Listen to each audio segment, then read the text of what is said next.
Hello, you are listening to the countdown to LG7 with Big Pink Energy, who is me. Maybe you're listening because you're a huge Lady Gaga fan, desperate for news and gossip about her new album, or maybe you're here because you feel like you have to listen because you're my friend, and if this podcast flopped, it would be kind of embarrassing for me. Or, more excitingly, maybe you're secretly in love with me and that's why you're listening. Either way, I'm glad you're here. I have two amazing things for today's episode, one being new news about LG7, and two being a very special guest by the name of Liv Marks. She's the queen of the press junket, she's practically besties with all our fave A-listers, and she even got to sit down with Mother Monster herself a few months ago to discuss all things Harley Quinn. Liv, thank you so much for joining me today. Hey babe. How are you doing? I'm good, how are you? I'm good. I'm very excited. I'm a bit nervous because this is obviously the first episode and I've never really done anything like this, but I feel like we've got good vibes, got, good things to talk about. So I feel like this is going to go quite well. I have a feeling. I'm excited. You're a natural. Thank you. So before we talk about you, because I have a lot I want to ask you, definitely about your job and about, getting to talk to Gaga and things like that. We'll definitely talk about that. Let's talk about first the new little bits of news and things we've had this week about LG7. So first of all, I don't know if you saw this, but she's confirmed that Die With A Smile is actually going to be on the album, even though originally she said it wasn't going to be. So thoughts and feelings there. How are we feeling about Die With A Smile? I was quite surprised by that, but also interesting. Yeah. Like, it's funny that we've technically, way before Disease, we already had Die With A Smile and none of us knew that that was going to be on LG7. Yeah, that's how I feel. You know what? The things I've seen some people say they're really happy about it because it means we already have like a smash hit on the album straight out the gate. And I get that. I think that's amazing. And then some people have said they're a bit disappointed because they think it's not going to sound very cohesive with the rest of it. But we haven't heard the album yet, so I don't know how. Exactly. So like, we can't comment because we have no idea what kind of direction she wants to go with it. Mm-hmm. Or how it is going to sound. So I don't know. I don't think it's fair to judge. Yeah, I feel like that as well. And I think from what she's said in interviews and stuff about it being quite like a genre bending album, it sounds to me like, I don't know how you feel, but I feel like Disease, the song, could fit on The Fame Monster. It could fit on Born This Way. It could fit on Art Pop. It could maybe even fit on Chromatica.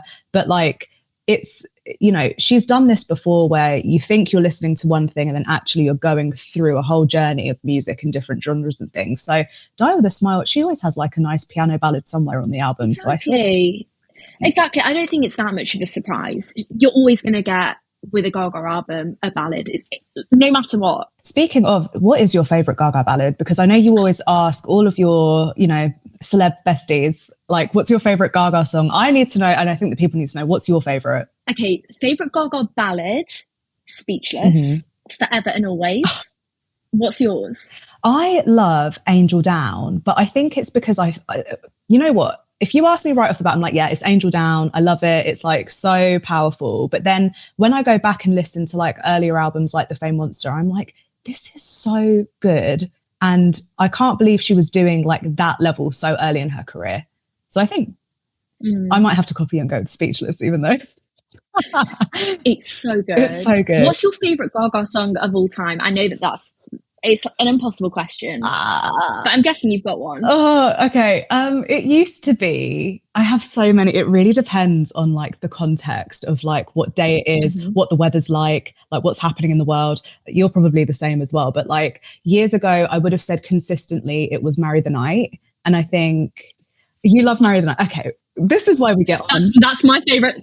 That is my favorite Gaga song. It's so good. And I think like I've always loved Gaga at her best when she's doing like metaphorical stuff, right? So when it's not just like, and I think that's why I like Joanne, but that's because I didn't resonate with it as much because it felt so on the nose to me. Whereas all of her other projects have had that like level of like imagery and metaphor and things like that. Whereas like Marry the Night is a perfect example of that. Like get married to the darkness in your life. That's like embracing the bad stuff that happens. Like it's brilliant, it's genius. But then with Joanne, I was just like, I like this, but it's just didn't feel as crafted. It was just, I guess it's just a different style of storytelling that she did. But yeah, so Marry the Night, I'm there with you. I also love So Happy I Could Die. I like these like trippy little songs. She doesn't do them very often, but when she does, I'm like, yeah, more of this, please. Like little kind of spacey moments. So I like that. And for the same reasons, I also like Art Pop, the song is very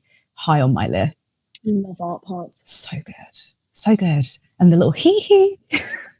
Oh, perfect. The live performance, is it on Fallon or Kimmel? The long white wig, and she's there. Oh, like, it's one of her best performances. Yeah.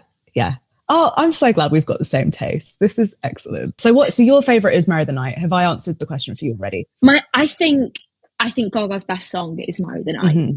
I mean, lyrically, the production on it, everything, it's an absolute banger, and it's also my favorite Gaga video. I was going to ask you about this because I was like, okay, so because you're a film journalist, you must have like quite a high interest in the music videos as well as the songs. So things like that must also be like another element of interest for you being a fan of hers, because like I think you've got, with any artist, I suppose, you've got like casual fans. We like their songs that we hear on the radio.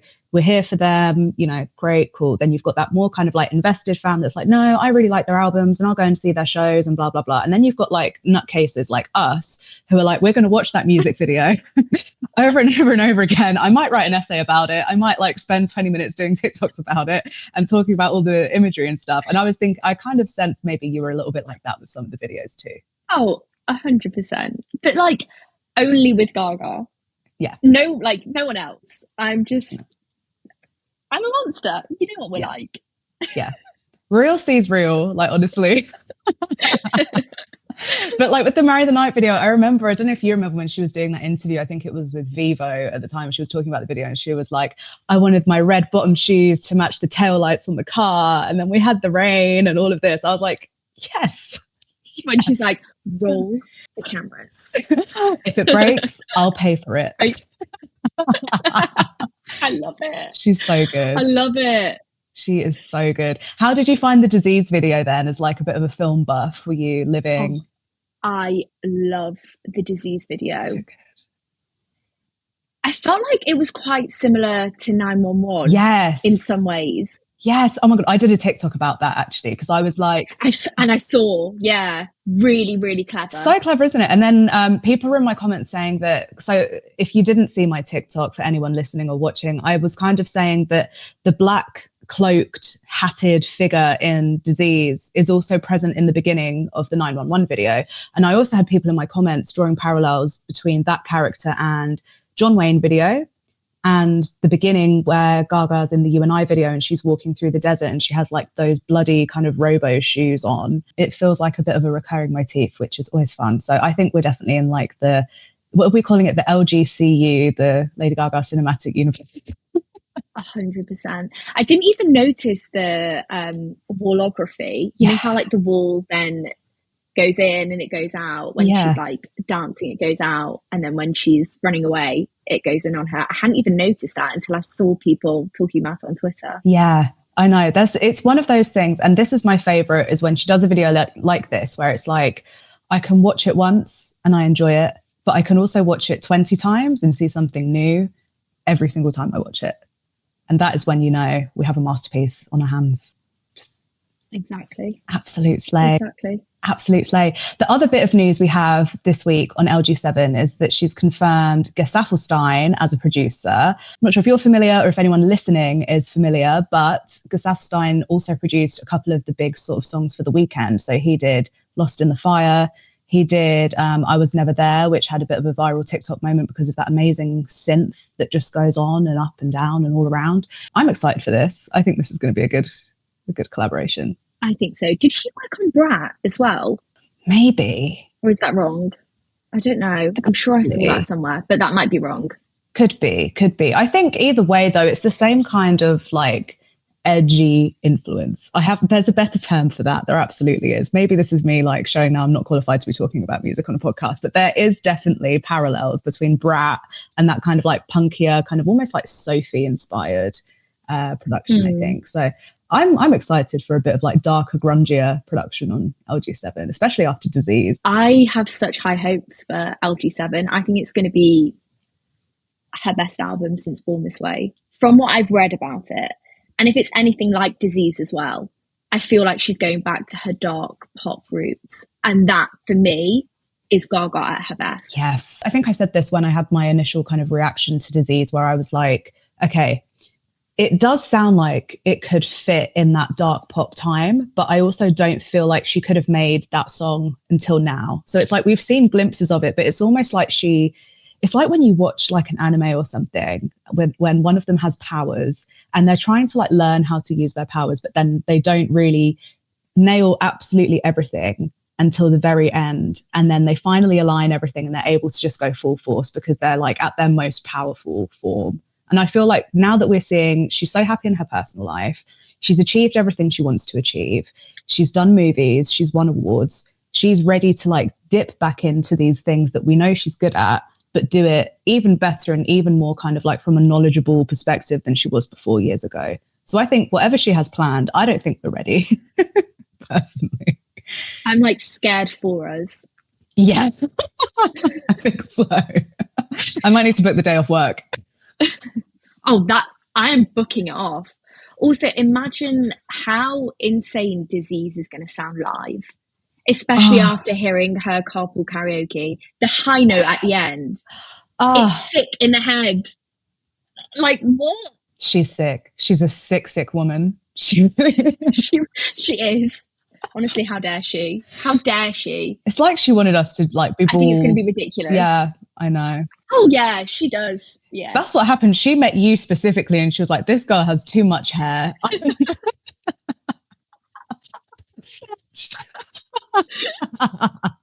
She's like, I will make them suffer.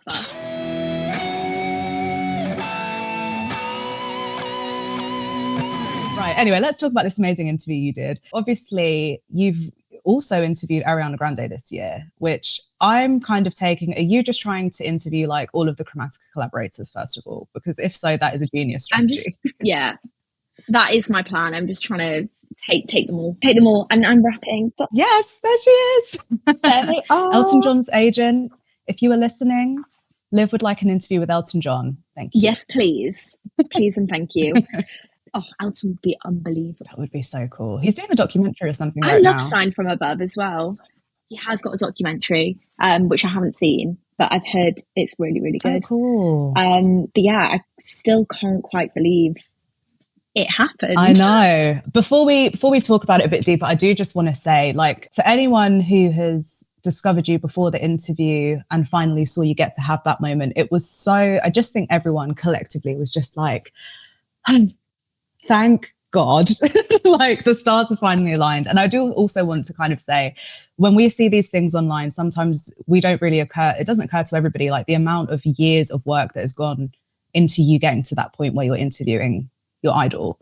Like, I think sometimes people see, oh, you know, so-and-so met their favorite artist or whatever. But for you, you met your favorite person in a professional context after years and years of like manifesting, working hard, doing an incredible job with like other talent and just becoming known and, you know, being your own kind of profile, first of all. But I think this story is just like a testament to like hard work and the realization of that. So first of all, just like, well done for you. And I think everyone was just like so happy to see you get your moment finally. Oh, thank you so much. No, that was something as well that was just so lovely about it, is that because I'm very much a part of this fandom, I had nothing to worry about, in the sense of, I know that no one's going to be mean about the interview.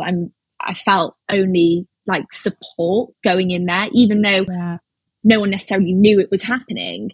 Like, I didn't have that worry of what happens if people don't like it, or what happens if I fuck it up. Because firstly, I'm a fan myself. And secondly, I know how much people know how much Gaga means to me. Yeah. So it was just so nice to go in there without that worry of like, am I going to do the fans justice? Which is what I'll often feel in other interviews of maybe someone that I'm not a massive fan of. Right. Because those are the people that are watching the interviews at the end of the day, the fans, and you always want to do service for them. Yeah. Such a special moment. So special. But I mean, like, to go on to what you were just saying, like, I guess we notice it, don't we? If we see like a Gaga interview with someone who maybe doesn't know all the ins and outs. Like, I remember, was it, you must have seen this when she did like the House of Gucci interviews, and it was at the red carpet you were at. Someone was like, oh, the fans are saying Patricia Gucci looks like Joe Calderone. And everyone was like, who said that? I missed that one. Yeah, it was a bit weird. And I think she actually sort of was a bit taken. She wasn't taken, she was fine. She's a pro, but she was like, I don't think they're alike, actually. It was a bit like, That's hilarious. Yeah, it is always obvious. And it's like the people that are always like, Gaga and Stephanie, and like trying to make out that they're two completely different people. It's like, we know that you're not a fan to even be talking about that sort of stuff, and like trying to, I don't know, talking about her as an alter ego and everything. And just like, no, we've done this. She's, what you see is what you get with her. Yeah. And it's all her. Yeah, it's all her. There's no, it's not a character. Yes, it's hard to explain, but we get it. It's real sees real. Yeah, like Lady Gaga is her. Yeah. So yeah, I don't know. I'm always like sick of those kind of questions that she gets asked. Yeah, I bet she's probably sick of them too, to be fair. I think she was probably, that's why she gave you the hug. She was like, thank God, some good questions from somebody. How was the hug? Were you expecting that at all? Oh, the hug was so, like, when you get like a shit hug from someone and it's like awkward and like a bit like, this was a proper hug. Like, I felt it. It was a full-on proper hug, and I was so conscious as well. I was like, I don't want to stay here too long. I don't want to outstay my hug welcome. So it was like kind of like quick, but not too quick. But I really felt it, and it felt so genuine. It was just the sweetest. I didn't think for a second that she'd ask for a hug at the end of the interview, because she was so tired as well. Yeah. And she did, bless her, seem quite tired in the interview, because she'd been up all night at the Harlequin listening party. But just to get a hug was just so special. Everything that I could have dreamt of. I was going to say, you're literally living the dream. Like, I think so many of us watched that. And like I said earlier, like, we watched it and we were like, okay, well, thank God, because it's somebody who deserves it. It's somebody who's worked for it, but also just like, oh God, how nice. Like, just how lovely. And I just wanted to make her feel loved and appreciated, and ask her interesting questions that she maybe hasn't thought about or answered before. But I just wanted to make it feel like a safe space in the very short amount of time that we had during that interview. And I just hope that came across. I think it did. I think it absolutely did. I loved that you came with your little receipts of the Joker and the Married the Night video. Do you know what? I was meant to show her the video on my phone of like Joaquin Phoenix in the first Joker saying, I've got nothing left to lose, and her saying it as well from the Married the Night music video, like the video of them side by side. But I was like, I actually don't think I can bring my phone in, because then what happens if I can't unlock it? What happens if my hand is shaking everywhere? Like, what happens if it then becomes an awkward moment? So I was like, no, I'm printing off the stills and writing text underneath. I was like, I'm not risking taking my phone in and something going wrong. Oh God, it's a backup. It's a backup plan. She's a girl on the move. It was a backup, yeah. Yeah, plan B always. No, I loved it. I think she really liked that you asked something a bit different as well, because it was like doing your research without being, like you say, like taking something and having a weird perspective on like the persona or like all of these things she gets asked about all the time, but still coming from a place of like really interested in the work. And I think I loved that you asked what Harley Quinn's Harlequin song would be. I loved that. And I loved that she said Happy Mistake, because that's obviously not in the film. So I was like, oh, that's so nice, like tying the characters together. Yeah. And at the time, the album hadn't come out yet when I did the interview, because I think the interview was on, I want to say on the Wednesday or the Thursday. And so when she was quoting the lyrics to me, I was like, well, firstly, when she does interviews and quotes lyrics in her interviews, that's like one of my favorite things. So when it was happening, I was like, I can't believe she's doing my favorite thing, quoting lyrics to me in this interview. And the song hadn't come out yet. So I was like, oh my God, this is all like new material that she's quoting at me. I'm just sat here like, what the hell? This is surreal. Oh, that's so nice. And do you like Happy Mistake? I mean, you kind of have to like it now that you had that moment. I love it. I think it's a beautiful song. It's so good. And I love that album. I'm a jazz girly. Like, I love jazz. Me too. I feel like I didn't appreciate her at the time when she was doing Cheek to Cheek, because I think I was so young and like art pop. I was like going to the art rave, and I was like, I liked it. I thought the looks were fun, and I thought her relationship with Tony was always like something really fun to watch. But like as far as the music went, I didn't really connect with it until I think maybe the past year or so. And now that I'm in, I'm like so in. I'm like, okay, when are we getting Harlequin 2.0? Because this was incredible. Yeah, same. It took me longer. I didn't start appreciating all her jazz stuff until maybe like the last 4 or 5 years. Yeah. It started with the Vegas residency. Yes. Like watching those videos made me fall in love with the show, all the jazz music covers. Oh my God. Have you been? I went this year. I had I did something a bit crazy. I was like, I work in travel, so I get to fly quite easily now. So I went to Vegas. I was like, what can I do while I'm in Vegas? See Lady Gaga? Yes, get the tickets. Took my best friend with me, and we did a fake wedding while we were in Vegas, and just made it like the best trip ever. So I like managed to fit in like fake wedding, see Lady Gaga. I did the Brian Newman after show as well. Went along to that to see like it was. I recommend it to anybody. I saw all the House of Gaga. Oh my God, I completely forgot about that. That is like the most surreal thing. If you're like us and you've been here since the beginning, to be in a room with like actual history is insane. So I was there like an insane person, like zooming in with my camera and getting like macro. Oh yeah, everything. Me and my friend were in there for hours. Yeah. Insane. Oh my gosh, yeah. And when we went to After Dark, it was like we went really early on in the residency, and she came to After Dark when we were there. Amazing. And she gave a performance at like 2 a.m, which was surreal. And I remember there were only a few people in there. I mean, that bar, it's really, really small. Yeah. And there was one point in when she was having a drink before, I think maybe after she'd performed, and I was just like dancing, just like having a good time. I wasn't like looking at her or anything. And then I get this tap being like, Lady Gaga's looking into your soul. And I turn around, she's literally there like this with me. Oh my God. Like, oh my God. I know. That is insane. That's so cool. It was insane. Oh, you can tell she loves being in Vegas. She's so comfortable there. She loves Vegas. I think she's going to be performing in Vegas forever. Like forever, yeah. She should. She's clearly comfortable with it. Like it works out with her health. She gets to still perform for fans, but without kind of like, exerting herself. She loves jazz. She comes alive performing jazz. She can, change the set list. What did you, when you went to the show? So my favorite part of the jazz show was she did a jazz version of Paparazzi, but I don't know when she added that onto the set list. Did you get that? I got that as well. Yeah. Incredible. I was like, that. She ate like.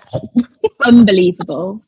I think jazz and piano. I think it's my second favorite Gaga show. Really? What's number one? Yeah, just because it was so intimate.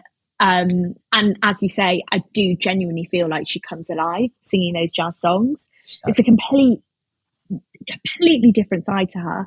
And she looks so comfortable and happy, and she's like thriving when she's singing those songs. Yeah. My favorite Gaga show is the Monster Ball. Taste. I just had a feeling. I was like, it's going to be the Monster Ball. Is that yours? Probably. It has to be the Monster Ball. You know what? Even if you think it isn't, when you sit and think, but is it better than the Monster Ball? You realise, no, it is the best, actually. Like from start to finish, banger after banger. And as well, like that was my first time ever seeing her live. And nothing will ever beat that experience. So good. Like so good. I love all the shows for different reasons, but I just think there's something, maybe it's the nostalgia, maybe it's just again that like it always hits you when you go back to the Fame Monster, I think, because it's just insane when you put into context, like she was like early 20s, just come out on the scene. She had, she's had a great debut, but now she has to sustain herself as an icon. And she did that in the space of like 3 years, like literally cemented herself in pop history in like 3 years, which is insane. I always think, like, looking back, me as a Gaga fan all those years ago, I never thought she'd be where she is now. It's crazy.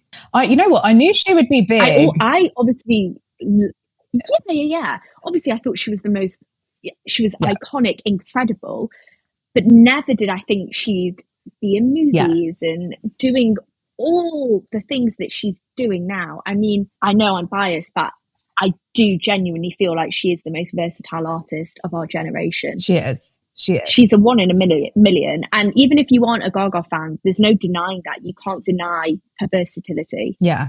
And she's also brilliant at like whatever she turns her hand to. Do you know what I mean? It's not as if it's like, okay, I want to do a bit of acting, so I'm going to do like, you know, a little role here and there. Like, no, she's actually doing award-worthy performances straight out the gate. A Star Is Born.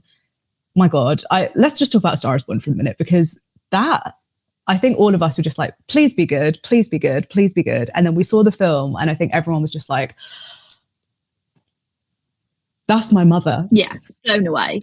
Yeah, blown away.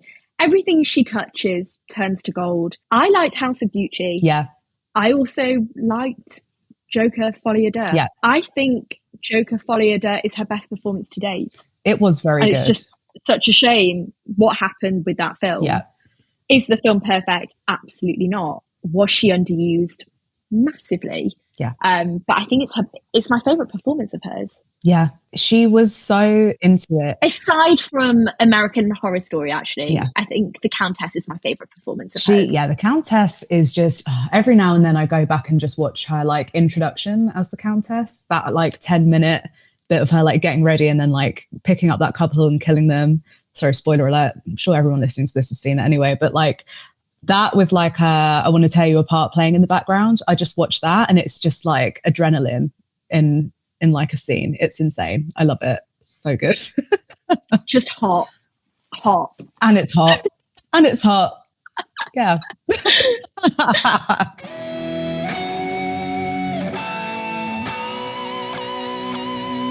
I wanted to ask you, speaking of Harlequin and characters and stuff, obviously, I think when she was doing more kind of like House of Gucci press, I think it felt quite clear to all of us there was a big distinction between Lady Gaga, the musician, and Lady Gaga, the actress. And she was still her. It wasn't a persona thing, but it was just, I'm currently doing an acting thing right now. And that is what I want to talk about, is acting.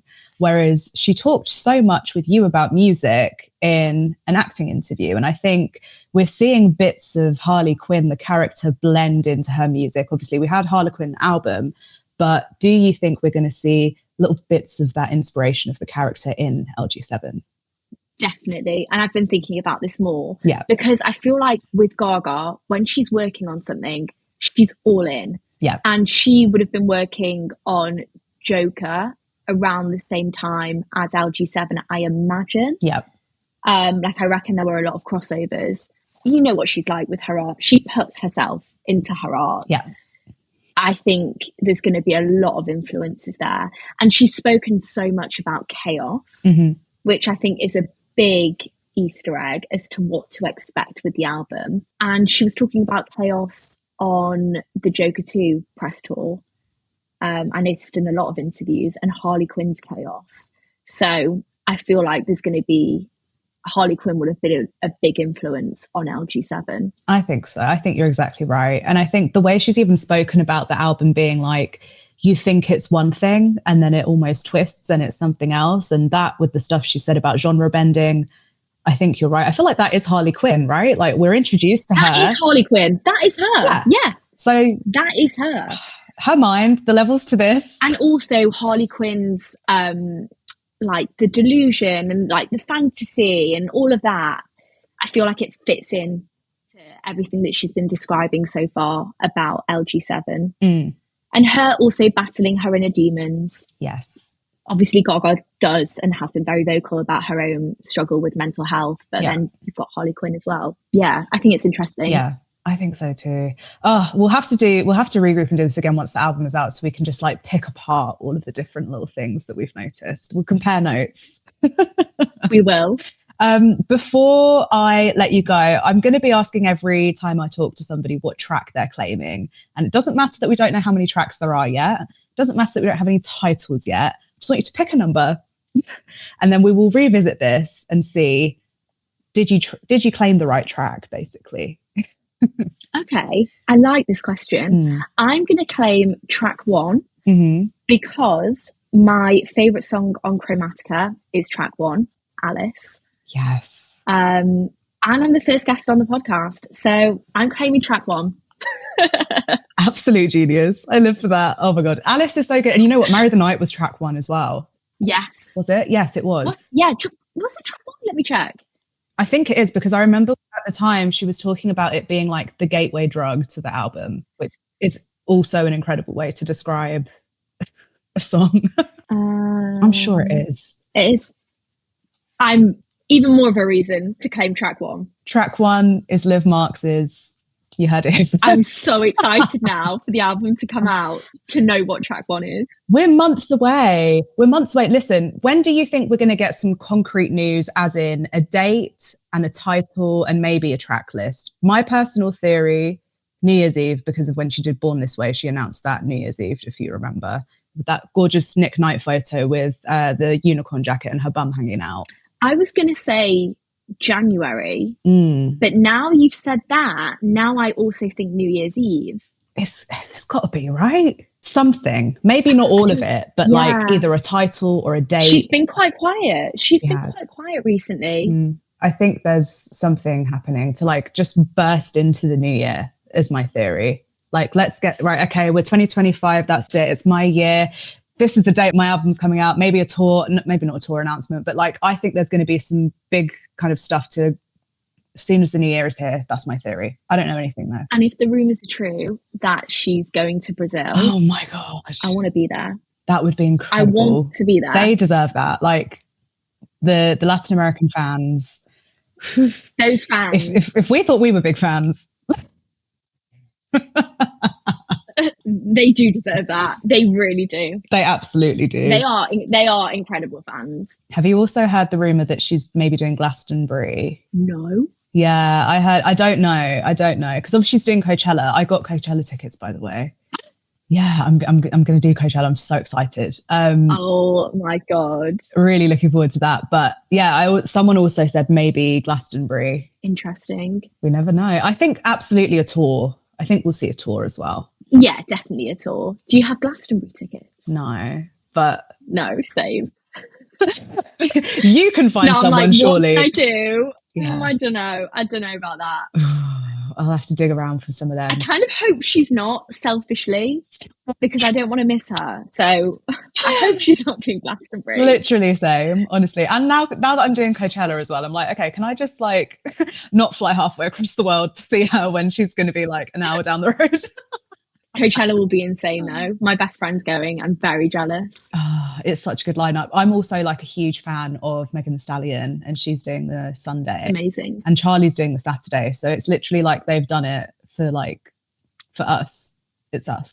Yeah. Mother Convention. Yeah. It's happening. Yeah, it's going to be sick. I'm so excited. Liv, thank you so much for joining me. I'm so honoured that you decided to come and have a chat with me, especially for the first episode. I feel like we've set the tone excellently. It's been so easy to talk to you. I feel like we've gotten a bit of an insight about like your perspective of that interview that I personally have watched multiple times. Yeah, so good to just like dish and chat with someone who is like so like-minded. Just an honor to have you. So thank you so much. Honestly, an honor to be on. Thank you for having me. You know, I could just chat all day about our queen. I'm going to have you back. Please do. As soon as that album is out and we've had some time to, like write 20 essays about our favorite things, then we can, regroup, compare notes. Absolutely. It's happening. Amazing. All right. Thank you so much. And if you're listening, thank you. If you're listening out there, I'll be back very soon. My next guest is going to be Venus Nicole. You might have seen her on TikTok. She does a lot of dancing, a lot of makeuping, a lot of outfits, all that fun stuff. But for now, best wishes and kisses. I'll see you later.